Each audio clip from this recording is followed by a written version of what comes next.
তো বন্ধুরা ফাইনালি আজকে আবারও সেই দিন চলে এসেছে। আমরা এখন রেডি হয়ে যাচ্ছি। আমি স্নান টান করে একদম তৈরি হয়ে গেছি। এখন তো শুধু ড্রেস চেঞ্জ করব আর বেরোবো। আর ওইখানে গিয়ে ওটিতে যাওয়ার আগে এই মিক্সিটাই পরে নিব। আর দেখা যাক, ডাক্তার দেখায়, ডাক্তার কি বলে তার উপরে সিদ্ধান্ত নিচ্ছি। আজকেও তাই। আর এমনিতে সব কিছু রেডি হয়ে গেছে। তো চলো কথা না বাড়াই, ভিডিওটা স্টার্ট করি। তোমরা সঙ্গেই থেকো আর সব কিছু তোমাদের সঙ্গে শেয়ার করছি। ওকে, টাটা। তো বন্ধুরা দেখো এখানে ব্যাগে সব কিছু গুছিয়ে নিয়ে নিয়েছি। আর আগে থেকেই তো গুছানো ছিল, এখন আবার একটু চেক করে নিয়েছি। তো চলো আমরা এখন বেরোবো। তো বন্ধুরা দেখো এখানে তো আমি তৈরি হয়ে গিয়েছি, কিন্তু শরীরটা জানি না কেন যেন খারাপ লাগছিল, তাই ভাবলাম যে একটু শুয়ে থাকি। আর যেহেতু গত সপ্তাহেই আমরা ভর্তি হয়ে গিয়েছি, তো এই সপ্তাহে ভর্তি হওয়ার কোনো ঝামেলা নেই। আর এমনিতেও গত সপ্তাহে তো আমরা একদম সকালের দিকে চলে গিয়েছিলাম, সারাটা দিন ওইখানে ছিলাম, সন্ধ্যার দিকে এসেছি। তো আজকে আমরা চিন্তা করেছি যে এত তাড়াতাড়ি যাব না, যেহেতু ওনারা বলে দিয়েছিল যে সকালের নাস্তার পর থেকে আর যাতে কিছু না খাই, তাই আমি কিছু খাইনি। তো এজন্য আর যাইনি। তো বন্ধুরা আজকে দেখো দুপুরের পরেই আমরা এখন যাচ্ছি। আর শুয়েছিলাম, ঘুম তো হয়নি। তো আমি আর পূর্ণের বাবা এখানে হাঁটছি, সামনে আমার মেয়েও যাচ্ছিল।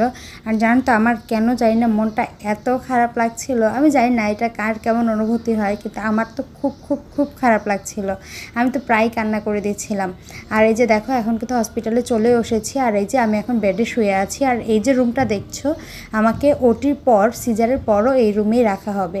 আর শুয়ে আছি তার কারণ হচ্ছে যে আমার ভাল লাগছিল না, তাই ভাবলাম একটু শুয়েই থাকি। আর এই বেডটা দেখছো, এখানে কিন্তু রুমে 2টা বেড। আর এমনিতে সব কিছুই ভালো ছিল, রুমটা আমারও পছন্দ হয়েছিল, যেটুকু দরকার ছিল সব কিছু এখানে ছিল। আর এদিকে দেখো পূর্ণের বাবা এবং পূর্ণ বসে আছে। আর হ্যাঁ, এখন কিন্তু ক্যামেরাটা পূর্ণের বাবাই করছে, কারণ আমার যেহেতু আমি শুয়ে আছি, শরীরটা ভালো লাগছে না। তো পরবর্তীতে ক্যামেরার কিছুই আমি করিনি, সেটা সম্পূর্ণ পূর্ণের বাবাই করেছিল। আর দেখো কিছুক্ষণ পরে কিন্তু নার্স চলে এসেছে, এখানে আমাকে ওটির জন্য প্রস্তুত করে দিচ্ছিল।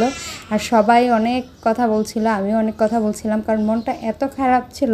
তাই ভাবলাম যে কথা বা হাসির মধ্যে থাকলে হয়তো মনটা ভালো হয়ে যাবে। কিন্তু যতই কথা বলি না কেন, কিছু একটা ভয় কেন জানি সারাক্ষণ কাজ করছিল। আর আমি জানি না কার কেমন, কারণ একটা বেবি, মানে প্রথম বেবি থাকা সত্ত্বেও দ্বিতীয়বার ওটিতে যাওয়াটা অন্য কারোর জন্য না, নিজের বেবির জন্য কেন জানি না খুব বেশি খারাপ লাগে। তো আমি এখন ওটিতে চলে যাচ্ছিলাম। আর এই মুহূর্তে পূর্ণকে ধরে আমি কান্না করে দিয়েছি। আমি জানি না, মানে আমার কি বলবো, এই ব্যাপারটা কাউকে ভাষায় প্রকাশ করানোর মতো না। তো যাই হোক, তো এখন আমি ওটিতে চলে যাচ্ছি সবার সাথে কথা বলে। আর এই দেখো কিছুক্ষণ পরেই কিন্তু আমাকে ওটি থেকে বের করে নিয়ে এসেছে। আর হ্যাঁ, আমার আগে কিন্তু বেবিকে দিয়ে দিয়েছে, আর এখন আমাকে দিচ্ছিল। আর ক্যামেরাটা কিন্তু যেহেতু আমি ওটিতে, তো তোমাদের তো আগেই বলেছি সম্পূর্ণটাই পূর্ণের বাবা ধরেছে। আর এই যে দেখো বেবিকে আগেই দিয়েছিল। তো এখানে বেবির মাসি কুলে নিয়ে রেখেছে। আর হ্যাঁ, তোমাদের তো বলা হয়নি যে আমার কি বেবি হয়েছে। যাই হোক, এটা তোমাদের সঙ্গে পরে একবার শেয়ার করব। আর এখানে দেখো আমি এবং আমার বেবি আমরা দুজনেই শুয়ে আছি। আর আমাকে ওটি থেকে বের করে বেডে দেওয়ার পরপরই কিন্তু বেবিকেও আমার কাছে দিয়ে দিয়েছিল, তার কারণ বেবিকে খাওয়ানোর জন্য, ব্রেস্ট ফিডিং করানোর জন্য। তো বেবিকে আমি খাইয়েছিলাম, খাইয়ে দিয়ে আমি এবং আমার বেবি দুজনেই তো শুয়ে আছি।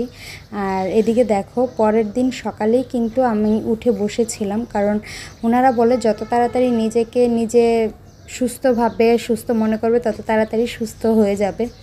তো এটা হচ্ছে তার পরের দিন। এখানে আমি ফ্রেশ হয়ে বসে আছি। আর ওইদিকে দেখো বেবি, তো আমার তো সব সময় ক্যামেরা অন করতে পারছিলাম না বা অনেক কিছু, তো তার জন্য তোমাদের সঙ্গে তেমন কিছু শেয়ার করা হয়নি। আর এদিকে দেখো পূর্ণের বাবা এতটাই রাত জাগছে, যার জন্য ওকে বলেছি যে তুমি এখন একটু ঘুমাও, তার জন্য আমি বসেছিলাম। আর এটা হচ্ছে তার পরের দিন সকালবেলা, বেবিকে নিয়ে হেঁটে বারান্দায় যাচ্ছিলাম, হসপিটালের বারান্দায়, কারণ বেবিকে রোদ দিতে বলেছিল। তো তার জন্য আমি এখন বেবিকে কুলে নিয়ে হেঁটে যাচ্ছিলাম ওকে রোদে দিব বলে। আর পূর্ণ আমার সাথে ছিল। আর জানো তো ওই হাসপাতালে পূর্ণ এবং পূর্ণের বাবা কিন্তু আবার সঙ্গেই ছিল সবগুলো দিন। আর এদিকে দেখো আজকে আমরা চলে যাচ্ছি। তোমাদের সঙ্গে না ওইভাবে তেমন কিছু শেয়ার করতে পারিনি, যখন একটু পেরেছি তখন শুধু ভিডিও করেছি। তো যাই হোক, অন্য এক সময় অন্যভাবে তোমাদেরকে সব কিছু বলবো, কিন্তু ভিডিওতে শেয়ার করলে হয়তো আরেকটু ভালো হতো। আর এই দেখো এখন কিন্তু আবার আমরা বাসাতেও চলে এসেছি। তো যেটা বলেছিলাম যে একটু করে সব কিছুই ভিডিও করেছি, কিন্তু ওই রকমভাবে ভিডিওটা মানে করা হয়নি। আর জানো তো এই কয়টা দিন পূর্ণর বাবার উপরে অনেক বেশি দখল গিয়েছে, তাই ওকেও বলিনি।